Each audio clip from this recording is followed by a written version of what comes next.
Cool. All right. Hello, everyone. My name is Chris Horner. I'm an Android developer at a company called Gridstone, based out of Melbourne, Australia. And I'm a developer that really likes user interfaces. It's the reason I'm a developer, is making those really slick UIs, right? And before I touch on why I think the transitions framework is really useful to deliver those slick user interfaces, and why it's kind of interesting to do outside of the context of activities and fragments, I kind of just want to touch on like why it's important for UX, right? Because I know the material design spec came out, right? And I was really like wowed by this. It was really flashy, right? Like we had items appearing in a list, and then things were like growing, and then like we'd go to the details screen, there's text that's like flying in, and it was really cool, right? And the part of me that liked this, wasn't the part that said, yes, that is very much going to improve the usability of my application. That's good. No, the part of me that thought this was cool was the kid that used to have a Linux desktop like this, and there's windows flying everywhere, and they explode into like a cloud of fire, like when you close them, and it was, please don't judge me too harshly. I thought this was awesome. No, there's actually like a UX gain to be had here, where we build our applications one screen at a time, right? And we send the user from one, then off to the other, and it's just like, well, what context did the user have? They've kind of lost it as they've moved throughout our application. What were they doing there? And this is kind of interesting, right? Where I don't know if I'm the only one that does this, but you start, you walk from one room into the next one, and you think, why am I here? What was I doing? I came into this room for something, but I can't remember what it was. I've forgotten what that was. And there's actually an interesting study done by the University of Notre Dame about this. It's a lengthy title. They called it Walking Through Doorways Causes Forgetting, Situation Models and Experience Space. Now, it's a lengthy title, but basically the gist of the study was that people are really bad at remembering things when they change rooms. That walking through a doorway is enough to lose that context, and they're much better at remembering them if they stay inside the one room. And I first started noticing that this maybe applies to software as well. Everyone's favorite operating system, Windows 7, had this, you could press the start button, right? And then you could type in the name of a file or a program or anything. And you could just do that in the middle of a workflow and bring something up. It was very useful. And then came everyone's next favorite operating system, Windows 8, where you'd press the start button, and what you would see was this. And it was kind of the same thing, right? Where you'd press that start button, and you'd be like, what was I doing? I was opening something, but I can't remember what it was. So this is really where I started to think, hey, there's some usability gains to be had here. And I think a lot of people say, well, that's all well and good, but why do I need the transitions framework to do that? I mean, I've already got my animator code, right? This code is very comforting. We're all familiar with this. It's like, hey, I can make an object animator, and it kind of does what I want.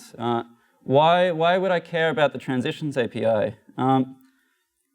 To me, there's two big benefits with the transitions API. The first one is that it's far easier to compose them than animator code, so you can kind of create these generic transitions and reuse them throughout your application. The other big benefit is that they allow for these shared element transitions, and that's really what lets us carry the user's context as we push them through all of the different screens inside of our apps. So, okay, you're interested in learning about transitions. What's the typical path that an Android developer goes down when they're learning about the transitions API? So they go into the developer documentation, and there's something about scenes, and you're like, okay, I need scenes. And then they're like, actually, no, you can do them without scenes. You're like, oh, okay, do I need scenes? Maybe I don't need scenes, I'm not sure. I'll watch a Google I/O presentation. They're usually pretty good. This will make things a bit clearer for me. And then in the middle of that presentation, they make this call, make scene transition animation off an activity. And you're like, okay, that's nice, but it doesn't really apply to how I make my activities. I mean, I just watched this talk from Square, right? And this guy was up on the stage, and he was telling me that fragments were really bad and that I shouldn't be using them. And I know I've kind of like enjoyed building these view-based applications. And I kind of want to clarify here that this talk isn't about bashing on fragments. As we saw before, many people are still using them, and they're kind of great for a lot of things. However, there's also a lot of people out there who aren't using fragments, people who have adopted one of these libraries. It's just a quick search, right, of any of these view-based libraries, and there's lots, like an awful lot. One of them's mine. I don't know why I made it. But there's kind of two aspects to this talk that I want to talk about. The first one is there are times, right, either it's your entire application or one part of it where you've got some view group, right, and then you're populating the first screen, and you're using a view to do that, and then you're navigating to the second screen, so you're populating another view, slides in, great. And the other time is where you've heard about this called begin delayed transition, and you were told that this call solves all of your problems. Chat's done all of the work for you, and the animation's just going to execute by itself, and it's going to look wonderful. And then you go about putting it inside of your application, and what you get really isn't what you expected. So how do you go about debugging that? That can actually be really tricky. So let's look at these two scenarios. So the first one on simple layout changes, I actually want to touch on something that's kind of been forgotten, I feel. Let's just take a simple layout here. We've got a linear layout. It's not particularly interesting, right? It's vertical. And at some point in my app, I've got this blue view, and I want to make it visible. So I change its visibility to visible. Great, but rather than just snapping into place, I would like it to animate. So we can do that by adding this animate layout changes true flag to XML. And this actually should give us a nice little animation. Things move out of the way and it fades in, it fades out. And this was added all the way back in Honeycomb, but we forgot that it existed. What's important to note, though, is I started preparing for this presentation, and that's the behavior I remembered. But then this is what I got. It's important to note that Oreo actually changed the behavior of this flag. So now you actually get the fade and the move at the same time. So just keep that in mind when you're building your app. Might not be what you want. And the last little trick of old APIs I'd like to look at is this changing bounds transition you can get. So if you've got that XML flag enabled, you can then pull out the transition type from your container and say, hey, I want to enable layout transition changing. So if at any point inside of your app, you're changing the bounds, it's actually going to animate that for you, which is pretty neat. Okay, but what about if we want to use the transition manager? So we'll get rid of our animate layout changes attribute on our XML. And what are we going to do? Well, we'll call that begin delayed transition call on our container. And we're just going to say, hey, the next change after that is we're going to make our view visible. And look at that. We get exactly the same sort of behavior that we had for our pre-Oreo animate layout changes, which is neat. You're like, okay, well, that's fine. What about when things get a little bit more complicated, right? Like, these are all kind of contrived. What about a real-world example? So I want to talk about an app that I've been working on a little bit lately. You don't need to understand too much about it, but it's kind of an interesting app. We've got this idea of, there's a fab down the bottom of the screen on the left there. The user can press that fab, loads up this alarm screen. They can press a help button, and when they press the help button, it goes into this triggered state. So the user can sort of say, hey, I'm calling for help, and our buttons change state as well.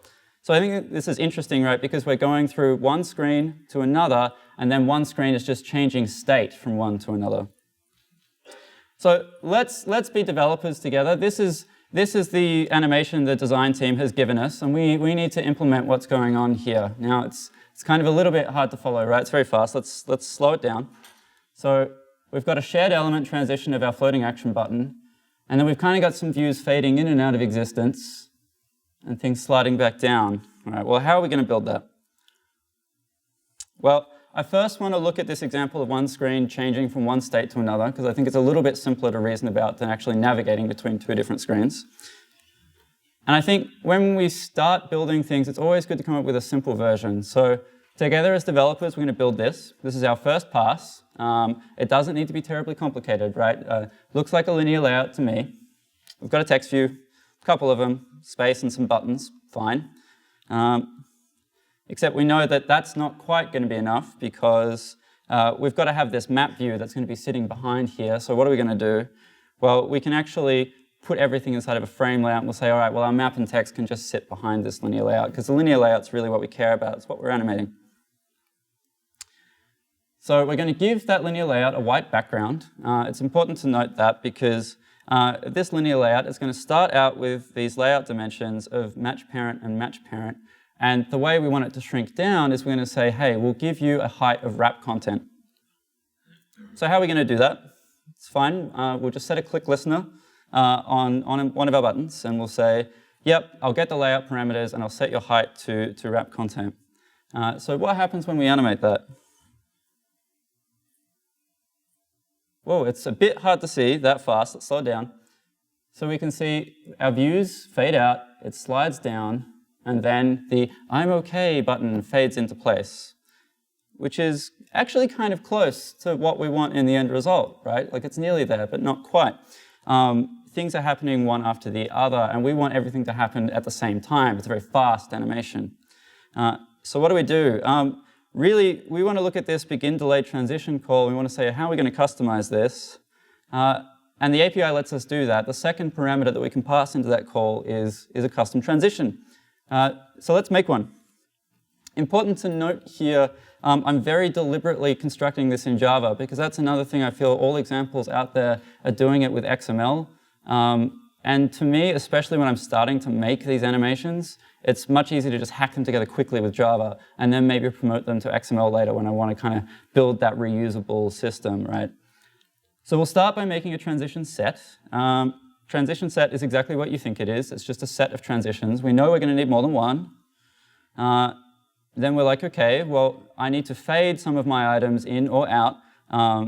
I know I've been told that the transitions framework looks at where things were at the start of a change and where they're going, and it will take care of it for me. So this is going to fade all of the different text views and buttons for me. And then I need to change bounds. It's just that linear layout is going to shrink a little bit. Great. So I put all of that together, and it should work, right? Who thinks this is going to work? All right, you were all way smarter than I was when I was trying to build this. This doesn't work at all. Things get really funky. It's kind of fast. Let's slow it down. We've got the shrink, which is fine, but our call button and our other buttons are kind of stuck to the top of the layout, which is weird. So I think this is actually where a lot of people bounce off of the transitions API, where something strange starts to happen. And you're like, how do I debug this? What's going on? And I think a good place to start is this change bounds. Change bounds is always where problems occur, I find. Always start looking there. Because we see our call button, what if we were to just add that to the change bounds? If we make that another target of this transition, then what happens? So now our call button stays in place. So that's kind of a good start, right? Because actually it does need to change bounds. Relative to its parent, it is changing bounds. It was sort of further down. And then at the end of this transition, it's actually right near the top of the linear layout. Okay, well, that solved all of our problems, right? By that logic, I should be able to say the OK button and the help button, I can add them to this change bounds too as well, right? No, you can't. And the reason you can't do that is because transitions work by looking at where things were and where they're going. And some of these buttons, either at the start or at the end, they have no position. What bounds are they changing from? They can't do that, so that's not going to work. Really, we've kind of got this big problem, right, of this linear layout resizing. It's making this transition very difficult. We need to go back and look at our layout. What's going on? What can we change here to make our lives a little bit easier? Now, it may not be the most efficient thing in the world, but the first thing I thought is, yes, what if I just pulled this view out, right? What if that white background were just a view and it wasn't affecting the position of other elements on screen at once? What if I just animated that? That's pretty easy. And I think, okay, well, now I've got all these items in a linear layout and I don't want them to change positions, so does that mean I can kind of fix things by using these two linear layouts? And then it's like, oh, well, that's starting to get a little bit messy, right? And then what happens with this background view? I mean, like, I know it's going to go from match parent, but then how big does it get? It needs to be the same height as this wrap content linear layout down the bottom, and it's kind of all falling apart very quickly. And I know a lot of you are thinking this as well. It's just like, why don't we just use a constraint layout? It just solves all of our problems, makes things so much easier. So we will. And all we need to do is add a guideline as well. We're just going to say, hey, it's roughly 60% of the way down the screen. And that's going to be the anchor point for that background that slides down, and it's going to be the anchor point that the buttons are going to sit on. But we get one other huge advantage when we use constraint layout as well, and that's that we get to use constraint set. Constraint sets are pretty cool. So a constraint set is kind of like a recording of all of the constraints that a constraint layout is currently putting on its children, and you get to bundle that up in an object and then sort of store that state, which is neat. They've got a strange API, so let's run through what's going on over here. We know we need two states, one for when this screen is sort of idle, when the user is, they're still okay, they don't need help. And then at one point they do need help, so we go into that triggered state. So we need another one for that. And we're going to start by cloning them from the container. So that populates the constraint set with the current state of a constraint layout. So we know that the idle state's going to be fine. Our XML is set up for our view when it's in the idle state. But we need to modify what's going on in that triggered state. So the changes that we're going to be making, I don't know, they're kind of simple, right? Like I don't mind these set visibility calls. I understand them. The connect call's a bit funky. What's going on there? So just to quickly explain what's happening, we're saying, hey, for this white background view, it's constraint top. So whenever you're saying like, hey, constraint the top of this view to the top of this view kind of thing in your constraint layout, we're saying take the top constraint and then constrain that to the top of the guideline view. So we know that that's going to change the size. And then we want to animate it. And it gets kind of easy. Let's forget about the custom transition we made for the moment because things were sort of not really working. We'll go back to the default one, and we're just going to apply this constraint set to the container. And we'll animate it. So things fade out, goes down, comes back in. And you may be thinking, well, okay, that's fine, but we're kind of back where we started, right? We haven't gained anything. However, we are in a much better spot now. Our layout is much more flexible. What's happening under the hood here, right? Like what is the transitions framework doing for you? And by default, this second parameter is going to be an auto transition. And this auto transition is really close to what we want, just kind of playing sequentially instead of all at once. So let's have a look at the source. So looking at that, it kind of tells us, yeah, like I kind of need to make a transition set, but without all of this stuff. So taking inspiration from the default auto transition source, let's make one, right? Like we can just say, hey, we don't care about fading in or out one after the other. We just want to fade. Everything come in, everything go, fine. And we just want to change bounds of the things that are going to change bounds. So let's do it. Hey, it's pretty close to what we want, right? Like it's not quite there. I mean, our text is like fading at the same time as the thing is scrolling down, but we're nearly there. We just need to customize it a bit. So how are we going to customize this transition? Well, we kind of need two fades, one for the title and the instructions text up the top. That's going to happen really, really quickly. We want that to get out of the way before the slides, kind of even like there. And we'll increase the duration on the other fades and the change bounds. So what do we get? Great, that's exactly what we want. Cool. So sometimes it can take a little bit of tweaking with your layout to get where you need to go. That's fine of a screen that changes state, but what about those times when you're actually navigating from one screen to another? So it's this example here where we're on the home screen and the user can hit that fab down the bottom and they can get to the alarm screen. How are we doing that with our transition? So let's have a look at this layout. We'll tap that fab, and it's going to slide up from the bottom like that. So again, I think it's always good to start by making a simple version. So let's come up as developers together. This is our first pass at this. So we'll make a home screen. It doesn't need to be pretty, right? It's the same. We've already got our view on the right that has our constraint layout. We were very happy with that. We've just added this nice red-orange fab to it. But let's look at the home screen. Let's make it dumb for now. I don't want to make it more complicated than that. It's just a frame layout. It's got some text, bottom navigation view, and a floating action button with the gravity of bottom. So they sit at the bottom of a frame layout. So let's let's think about what we're doing here, right? The way we're kind of setting things up is we've got this view group, and then we start by saying, okay, well, the first view inside of my view group is this home screen, and then that gets pulled out, and then we add the alarm screen to that. So it's similar to what we were thinking about before, right? Where we just need to begin a delayed transition here. And the only difference is we're saying, hey, we're just actually going to remove an entire home view, and we're going to add the alarm view here, which is neat, right? So what if we start experimenting with this? What can we learn? So let's start by saying, like, what happens if I just plug a fade transition in there? What does that look like? Well, I mean, it's not great, right? But it's exactly what you expect. It does what it says on the tin, where the home view is just going to fade out. Like, fine. What about slides? Sliding's cool. Sliding's interesting. Not quite what we're after, but you know, it's kind of getting there. But slides kind of neat to look at, because you can do a lot with it. I know a transition that everyone likes to use a lot inside of their applications is your view that you're on slides off to the left, and then the view that you're going to slides on from the right.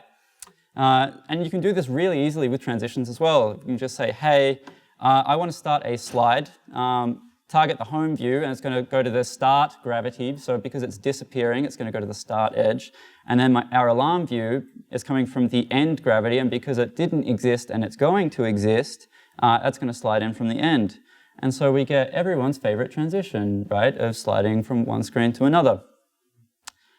Which is fine, but it's not what we want. We want to do better than that. So let's customize things. We're going to be explicit about our alarm view sliding in from the bottom. And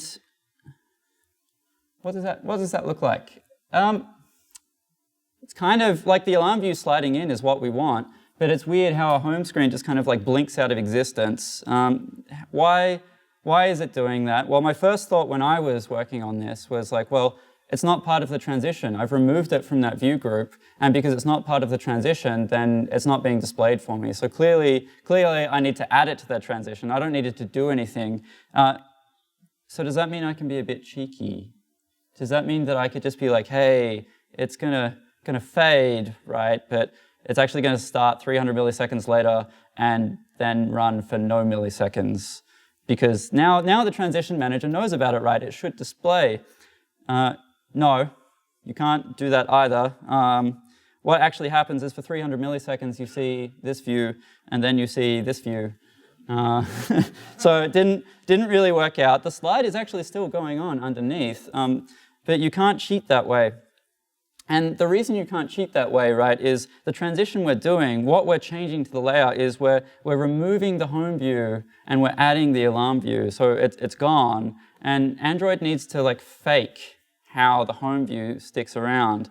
And it does that by using a view group overlay, which is really interesting. A view group overlay is something that every view group has where it can render things on top of its children. It's always going to be on top. It's quite fascinating. If you want some light reading on a Sunday night, I highly recommend you look at ghostview.java. That's great.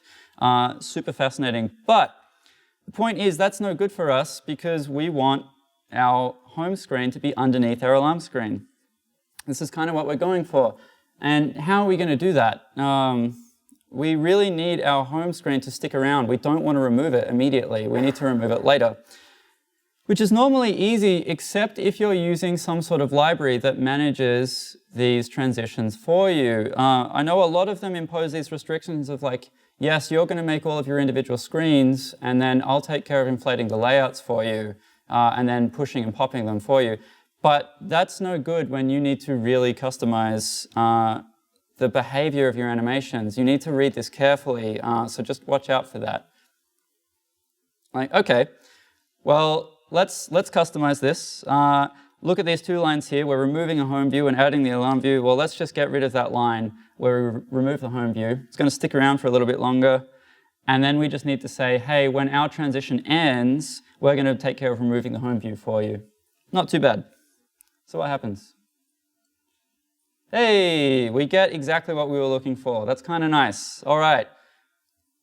Getting there, but now we want to share some elements. That fab still needs to sort of slide up across the two views. So we take a look at our transition again. What are we going to do? Well, always, it's our friend change bounds, because we want to create a shared element transition between these two different views. We add both of them as targets to change bounds, and we think that should be enough, right? Well, no, nothing changed. That's kind of interesting. Well, the first thing that I noticed, right, is that the fab on the alarm view is actually sliding with the content as well. So maybe I need to break things up, right? I want to animate the content of the alarm screen and the fab separately, independently from each other. And then you may be thinking, well, Chris, I've already learnt about this. Isn't there this concept of a transition group, right? And then every single view group in Android that gets given a background is implicitly treated as a group for the sake of transitions, unless I add this flag. Not quite what we want, right? Because we actually want to treat this as like a separate content container. We want to move the container itself as a view in the transition. So we're going to have to break things up a little bit. It may not be what you want, but it's just a frame layout. It's not too scary. And if we do that, now we get to control things a little bit more independently. So if we go back to our transition here, the one change that we need to make is we need to say, hey, rather than sliding in the entire alarm view, we're just going to be sliding in the content container. And then our change bounds, right, that's operating on the fab. So now that's independent from our container. So what happens? All right, well, it's a step in the right direction. We're still not there yet. It's kind of blinking up into place. What do we do about that? Well, the problem here is we actually need to remove the home view fab. Because we're not removing the home view anymore, it still exists for the duration of the transition. So the transitions framework's like, well, what am I animating from and to? It's still there. Like, it's not a shared element. Nothing's disappeared. My next thought was actually to set the visibility to gone, because I kind of maybe want to come back to this home view at some point, what's going on there. But no, you cannot set a view to invisible or gone and have a shared element transition work. You actually have to completely remove it from the layout for a shared element transition to work. And that's one of the really big gotchas. So if we do that, hey, we get the shared element transition that we were looking for. The other thing that's important to note, though, throughout this entire example is with the two XML files we've been using, our ID for the two elements has been the same. And that means that the transitions framework can work out that they're going to be used in that shared element transition. If you, for some reason, don't want your IDs to be the same, then you can actually just add this transition name property there. And that's enough of a hint for the transitions library to be like, yep, okay, we're going to do a shared element transition. Well, that's fine. I want to look at something that's kind of the same, but a little bit different. So let's build a new app now. What we want to do is have some sort of searching application where people can look up things about the transitions library. We've got this home screen with a search bar, and then they can tap on that search bar and they can input some text. What's interesting about this example is there's kind of two ways to approach it, right? Where is it one screen navigating to another, or is it one screen changing state? And you can kind of approach it both ways. I personally like to approach it as one screen navigating to another because the functionality is very different, right? What I'm doing on the searching screen, I don't really want to have to deal at the same time on my home screen, and maybe we're using MVP or MVI or MVVM or whatever flavor of the week happens to be. It's easier for you to kind of like keep them as two disparate screens. Okay, what's that animation going to look like? We tap on our search bar, it expands, and then it shrinks back down when they hit back. Let's slow it down a little bit. You can maybe kind of get a feel for what's going on. So we're thinking, yes, it's going to be a shared element transition here of this card view that gets to expand and then shrink back down again. And we've got this background that's going to fade in. So like always, we need to understand our layouts. Let's have a look. What's our home screen doing? Well, again, it looks like a linear layout to me, right? Just a vertical linear layout. We've got our app bar. We've got a card view. We've got a text view. We're going to use a compound drawable because I hear that's all the rage, right? That's displaying our little mascot. And then around our mascot, we've got two spaces with weights of 1, and that's going to center it inside of our linear layout. On our next layout, we're going to say, okay, well, I just need a frame layout. Doesn't need to be complicated. I need to render this scrim, this idea of this translucent black background that's kind of going to defocus things and say, hey, user, you're on this page now, but you're kind of still floating on top of where you came from, so they don't lose their context. The card view's got quite a lot of stuff going on inside of it. It's not terribly important, but the image button to go back and then a recycler view to display all of the recent searches that the user's done. We're already smarter than this, though. We know that that's going to be a nightmare to animate that background separately, so we're just going to pull it out because I find that way easier to manage.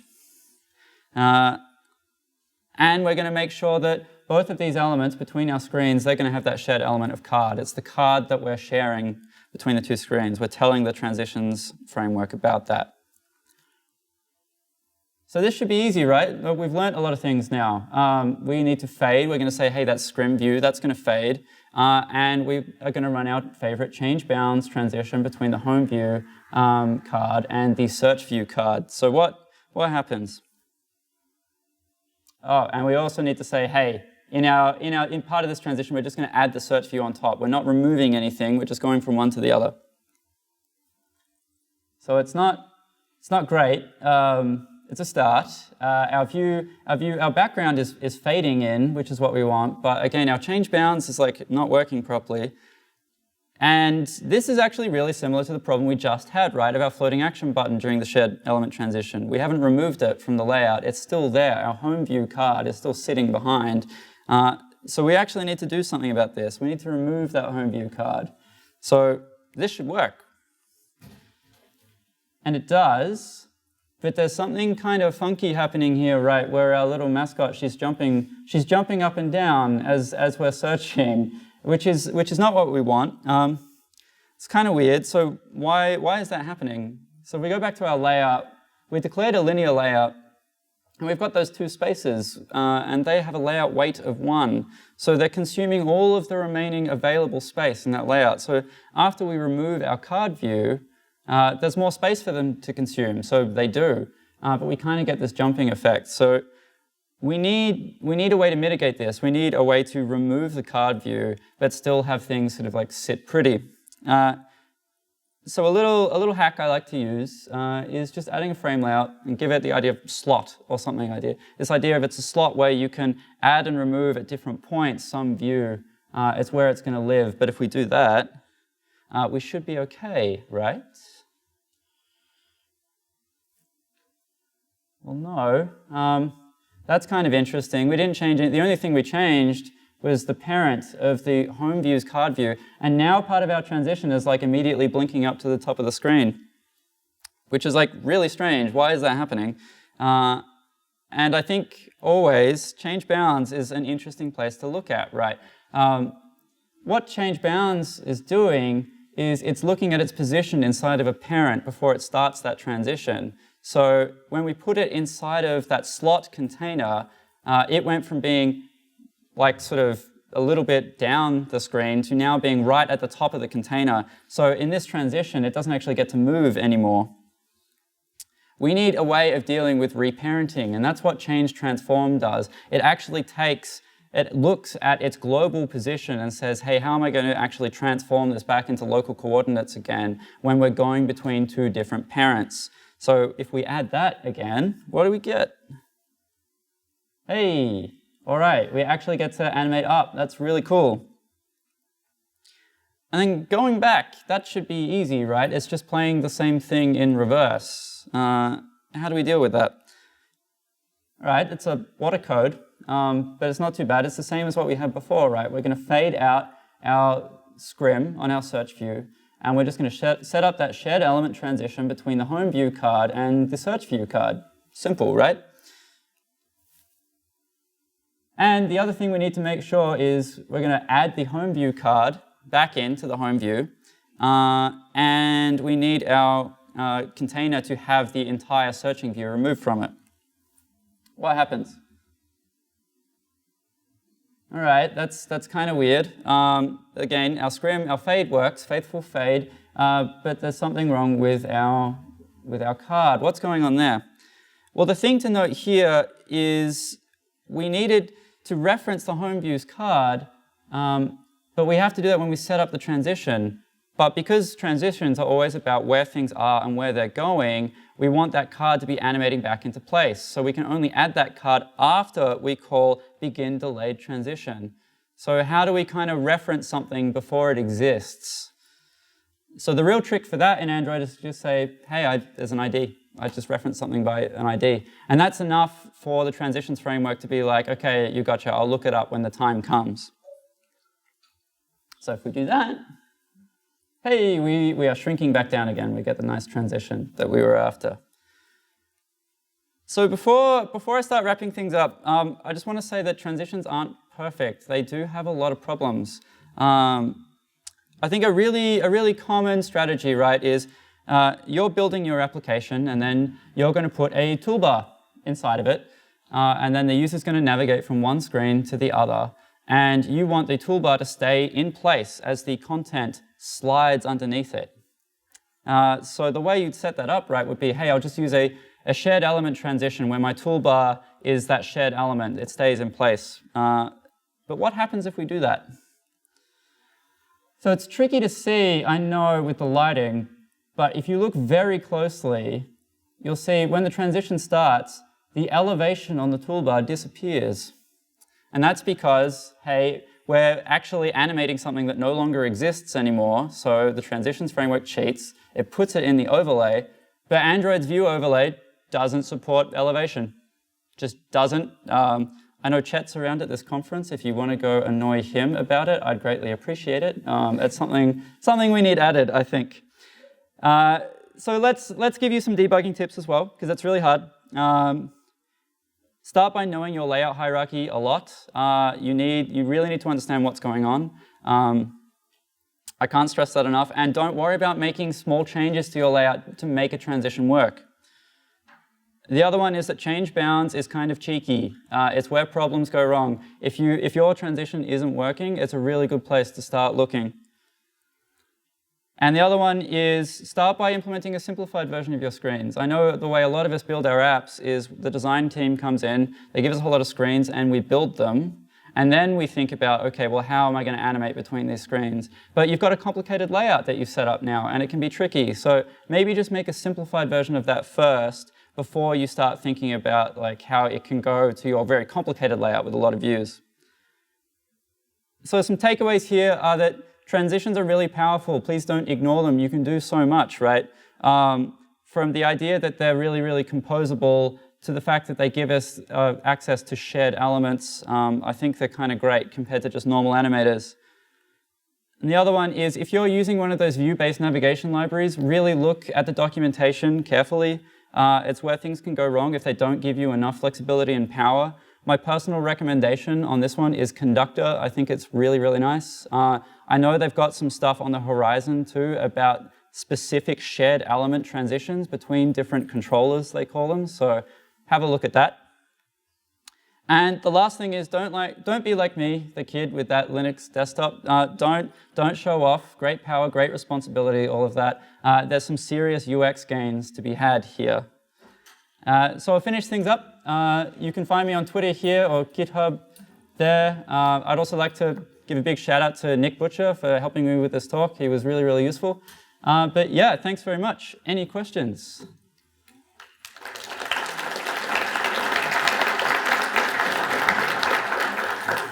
If anyone wants to ask questions, please just jump on down to the mic over there.